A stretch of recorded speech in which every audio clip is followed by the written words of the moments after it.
Una frana di vaste proporzioni stanotte a Valli del Pasubio ha fatto scivolare fango, massi, alberi lungo la carreggiata di via Seghetta, bloccando il passaggio e il collegamento tra le due parti della frazione. Tutto è successo intorno all'1:30, quando fortunatamente nessuno passava di là. Sul posto sono intervenuti immediatamente i vigili del fuoco, i tecnici del comune, il sindaco in un primo sopralluogo per escludere il coinvolgimento di persone e mezzi, poi l'arrivo del geologo per capire l'entità della frana e valutare la stabilità del versante montuoso. Con il geometra comunale abbiamo subito sgomberato la strada.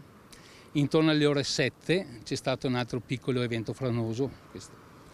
E ecco, intorno alle ore 9 abbiamo interessato un geologo, il quale ha fatto un sopralluogo. Intanto proseguono le operazioni di sgombero e messa in sicurezza dell'area. La strada è stata chiusa con un'ordinanza comunale e nel frattempo i residenti della parte di contrada rimasti di fatto isolati potranno utilizzare una strada sterrata per raggiungere la valle.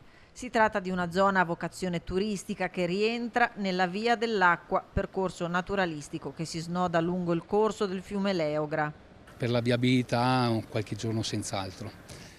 Mentre per il percorso a piedi, visto che questo è un tratto interessato dalla Via dell'Acqua, che è uno dei più bei percorsi che abbiamo, ci sarà una piccola deviazione per permettere ai turisti o chi va a fare questo percorso a piedi di farlo in sicurezza. La riflessione ora si estende alla fragilità del territorio e a preoccupare sono le piogge della prossima settimana.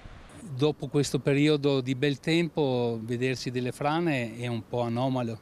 Non è la prima, perché avevamo già 15 giorni fa un tratto di strada in frana, non così pesante. Preoccupa il fatto che fra qualche giorno mettono piogge anche abbastanza pesanti, e per cui siamo molto allarmati.